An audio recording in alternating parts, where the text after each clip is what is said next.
Prince Edward's lawyers have officially confirmed that King Charles has been holding assets for years that legally, rightfully, and provably belong to his youngest brother. Demonstrates clearly that whilst we may not all have a shared history, the British royal family has survived abdications, messy divorces, endless scandals, and even the devastating loss of Princess Diana. They've held their ground through constitutional chaos and ruthless tabloid pressure that would have broken most dynasties long ago. But what's happening right now, and what Prince Edward's legal team has quietly, carefully confirmed, might be the biggest royal inheritance clash we've seen in modern history. And the palace? They are not happy about this. Not even close. This isn't the story they wanted out in the open. We're talking sealed wills, old royal letters, private estates worth hundreds of millions, and a younger brother who, for the first time, looks ready to choose legal action over keeping the family peace. Stay with this, because by the end, you'll see why insiders are calling this an inheritance crisis nobody saw coming. So who is Prince Edward, and why does he suddenly matter so much? To understand that, you need to look at the man at the center of it all, because Edward has spent most of his life staying almost invisible on purpose. He's the youngest son of Queen Elizabeth II and Prince Philip. Growing up, he lived in the massive shadow of King Charles III, Princess Anne, and Prince Andrew. While his siblings dominated headlines, Edward barely made a ripple. No chaos, no constant drama, just quiet, calculated moves. As I said, I don't think we'll see him completely disappearing, but I think he's just making it absolutely clear to organisation, look, please don't. And I hope you enjoyed the experience. And I'm sure there were times when you wondered why you were doing it. He even launched a small television production company and later married Sophie Rhys-Jones in 1999. No spectacle, no scandals, no headline-chasing moments. He handled royal duties without noise, without complaints, and without the kind of explosive storylines that usually follow this family. For years, the media only mentioned Edward when there was nothing else to cover. Some royal watchers even called him forgettable, which was harsh, but it stuck. And that exact reputation, quiet, steady, overlooked, is what makes this moment feel so different right now. Because the title Prince Edward now holds, Duke of Edinburgh, isn't just ceremonial, not even close. It comes tied to a complex web of history, legal rights, property claims, and inheritance rules that were locked in long before King Charles III ever took the throne. When Queen Elizabeth II passed away on September 8, 2022, it triggered one of the biggest shifts in royal titles and wealth in generations. But in the middle of that transition, something very specific happened, something the palace may not have fully anticipated. Sources close to the situation say Edward's legal team has spent the past year digging deep into letters patent, trust records, and succession laws tied to major estates and financial interests. These are the same assets King Charles III reportedly moved quickly to consolidate under the Crown Estate and the Duchy of Lancaster after the Queen's passing. But what those lawyers uncovered? It didn't just raise eyebrows, it sent shockwaves through the institution. To understand why, you have to look at the history behind the dukedom itself. A title built on layers of legal meaning, not just tradition. The Dukedom of Edinburgh carries a long and complicated legal history. It's been created, lost, and recreated multiple times over centuries, and every version comes with its own set of rules, expectations, and hidden implications. The most recent version of the dukedom traces back to 1947, when King George VI handed the title to Prince Philip right before his marriage to Princess Elizabeth. And this wasn't just for show. It came backed with tightly written legal documents designed to carry real power and long-term weight. When Prince Philip passed in April 2021, the title didn't just slide over like a normal inheritance. Instead, it entered what's called abeyance. By royal tradition, titles linked to a monarch's spouse don't automatically transfer. They snap back to the crown, waiting for the next move. And that's exactly what Queen Elizabeth II did. She held on to the title, but with a very clear private plan, to eventually give it to her youngest son, Prince Edward. This wasn't some hidden secret either. Inside royal circles, people had been talking about it for years. It was always about timing, not possibility. Then came the Platinum Jubilee of Elizabeth II in 2022, when she made it official. Edward and Sophie Rhys-Jones stepped into their new roles as Duke and Duchess of Edinburgh in what felt like a deeply personal decision, a final nod to Prince Philip's legacy, and a huge sign of trust in Edward. But here's where things start getting serious, because this title isn't just about prestige or ceremony. There are real legal strings attached. Hidden inside the original 1947 letters patent and backed up by later documents signed during Prince Philip's lifetime are detailed conditions tied to property rights, financial interests, and estate-linked benefits. These aren't loose traditions or vague expectations, they are written legal terms. And according to Edward's legal team, those terms may still carry full force today. Under certain readings of English property law and royal grant rules, these rights don't just vanish, they travel with the title itself. That means whoever holds the dukedom could also hold legal claims connected to those original agreements. Now this is where the pressure really builds. After Queen Elizabeth II passed in 2022, King Charles III reportedly moved quickly to bring major royal assets under tighter control. But Edward's lawyers are now suggesting those moves might have happened too fast, possibly without fully factoring in those older legal conditions. And that leads straight to the heart of the situation, what his legal team actually uncovered. Because when the Queen passed, two of the most famous royal estates, Balmoral Castle and Sandringham House, didn't transfer the way most people assumed. Unlike Buckingham Palace or Windsor Castle, which belonged to the Crown, Balmoral and Sandringham are privately owned estates. Balmoral was originally purchased by Prince Albert in 1852, and Sandringham later came into royal hands through Edward VII. Since then, they've remained personal property of the monarch, not state assets. Because private property follows a completely different legal playbook. These estates can be passed down with conditions, locked into agreements, and tied to obligations that don't just disappear when ownership shifts. That detail is huge here. While the Queen's will is sealed, as royal wills usually are, other connected documents aren't completely hidden. Trust records, estate planning files, and legal provisions linked to the Edinburgh title can still be examined, and that's where things start to heat up. According to reports, Edward's legal team found language in those documents pointing to very specific rights for whoever holds the Duke of Edinburgh title. These include reported access rights, income connections tied to certain assets, and even a possible reversionary interest linked to estate holdings. In simple terms, when the dukedom was created for Edward, it may have come with real, enforceable benefits attached. And that flips the entire situation. Because if those rights are valid, they can't just be absorbed into a broader royal property strategy without addressing Edward's legal standing first. This isn't just family tension dressed up as drama. This is about property law, formal royal documents, and legal terms drafted with the expectation they would be honored, no matter who sits on the throne. Between late 2022 and early 2024, King Charles III reportedly made major moves, consolidating income streams under the Duchy of Lancaster, reshaping how Sandringham is managed, and making long-term calls about Balmoral's future. But according to those familiar with Edward's position, those decisions may not have fully accounted for the rights now tied to him as Duke of Edinburgh. And that's where it really hits, because the argument coming from Edward's side isn't emotional or vague. It's structured, written, and legally backed. His legal team has reportedly confirmed these entitlements exist on paper, and in this situation, that paper could change everything. The palace got that message, and every signal says it did not land well at all, not even close. When something like this starts circulating through royal and legal circles, the system usually follows a very predictable playbook. First comes silence. Keep everything buried in dense legal language, hide it behind layers of complexity, and push it far enough from public view so people lose interest before they even figure out what's going on. That strategy has helped the British royal family survive countless storms before. No comment, no denial, no confirmation, just stillness, and the hope it all fades away. And to be fair, most of the time that tactic works. But this time, the story hasn't gone anywhere. It's still alive, still moving, and that alone says a lot.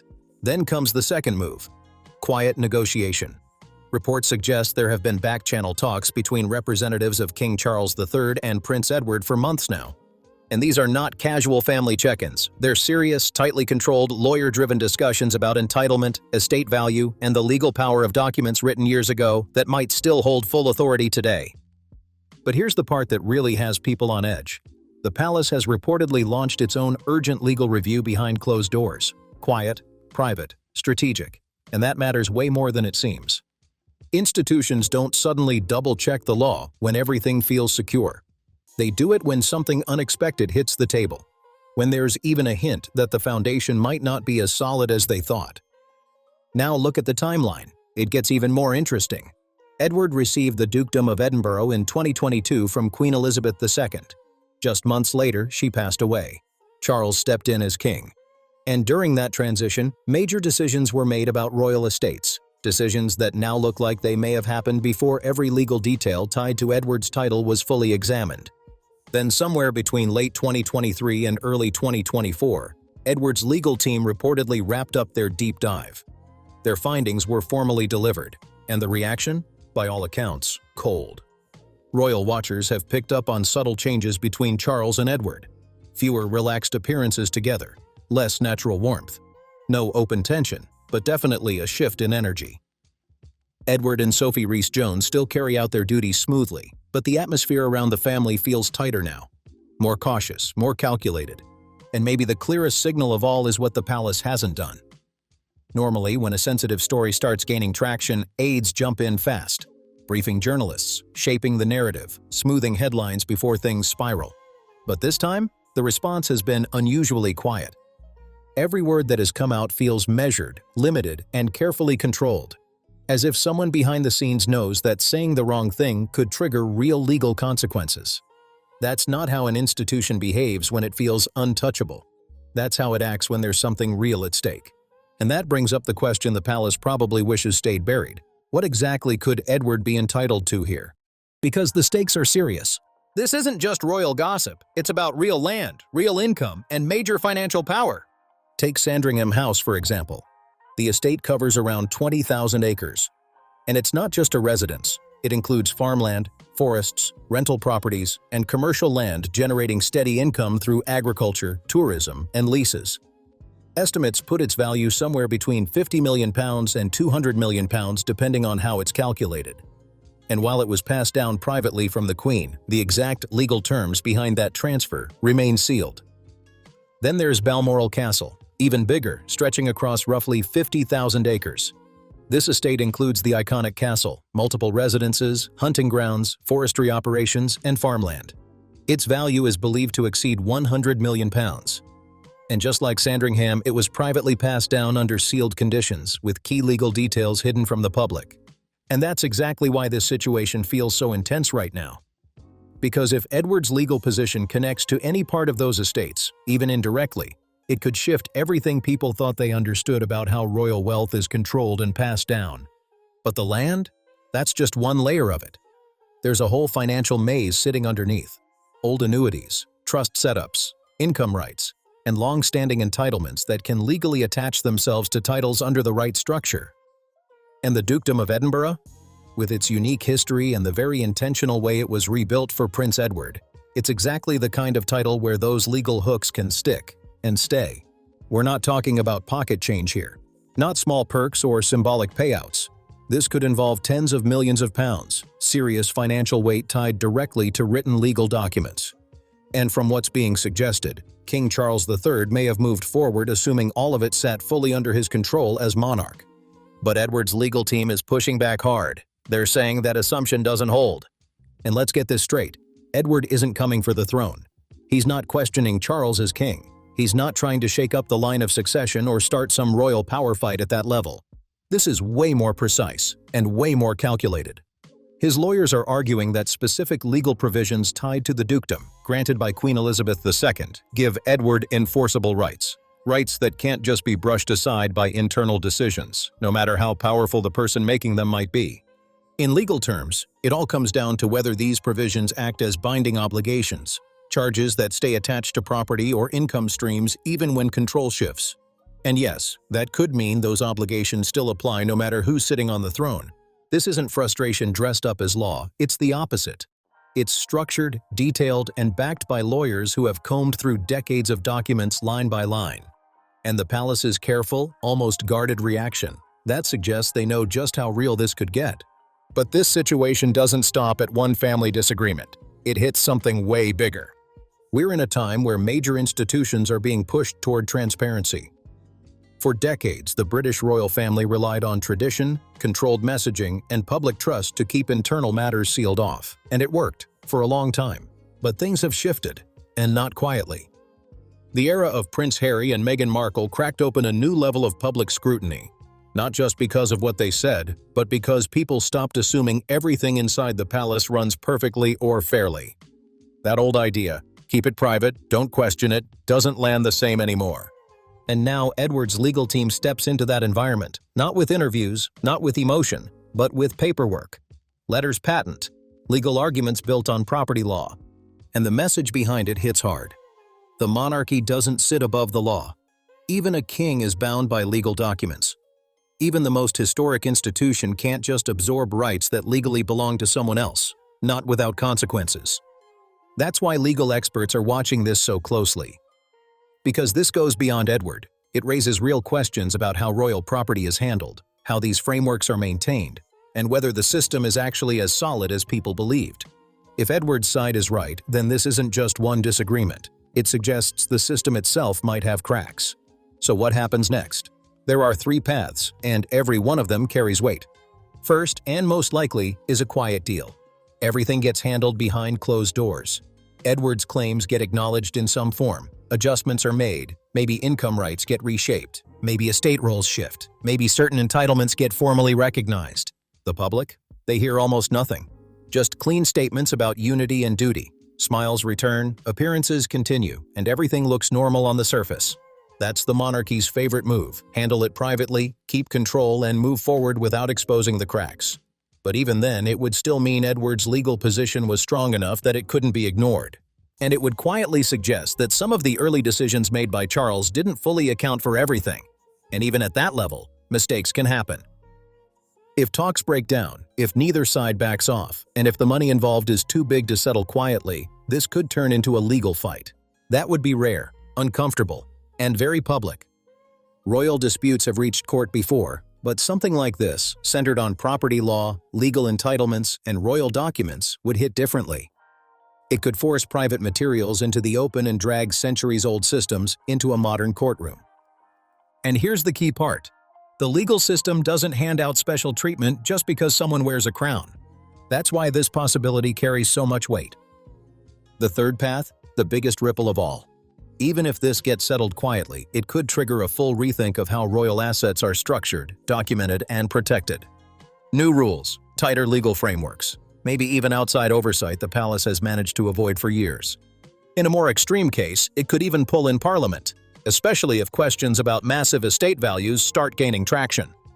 None of this is guaranteed, but all of it stems from one fact. Edward's legal team says the entitlements are real, documented, and enforceable. And someone at the very top may have acted like they weren't. Now the royal family has to deal with that clash. And here's what really stands out. Prince Edward has always been the quiet one, the steady one, the one who stayed out of the spotlight while everything else unfolded around him. No chaos, no headlines, no public fights. But now, without changing his style, he's made a move that hits even harder. Not loud, not emotional, just precise. He brought in lawyers. They went through decades of records. And now they've confirmed, clearly, that what he was given is real. And that leaves this whole situation sitting right on the edge of something the monarchy rarely faces, real uncertainty. Because no matter how this plays out behind closed doors, one thing is already locked in. A line has been crossed. Not publicly, not dramatically, but legally. Documents have been reviewed, positions have been set. And those positions are backed by law, not tradition. For generations, the system ran on understanding. Quiet agreements, unwritten expectations. But that world, it's shifting. Now everything is being looked at through a sharper lens. Legal detail, financial accountability, documented rights. And that changes how power actually moves behind palace walls. If this ends quietly, it still leaves a mark. Because it means something had to be adjusted, even if nobody says it out loud. If it escalates, the impact gets even bigger. More questions, more scrutiny, and less control over the narrative. But maybe the biggest takeaway is this. Edward didn't need drama to shake things up. No interviews, no statements, just documents and a legal position that can't be ignored. And that's what makes this moment hit different. Because this isn't just about land, money, or titles. It's about what happens when tradition runs straight into the law, and the law doesn't move. The palace may prefer silence. They may prefer control. But this situation proves something clear. When the paperwork says otherwise, even the most powerful institution has to answer. This story is still unfolding, and the real outcome may stay behind closed doors. But one thing is clear, the quietest figure just made the loudest impact.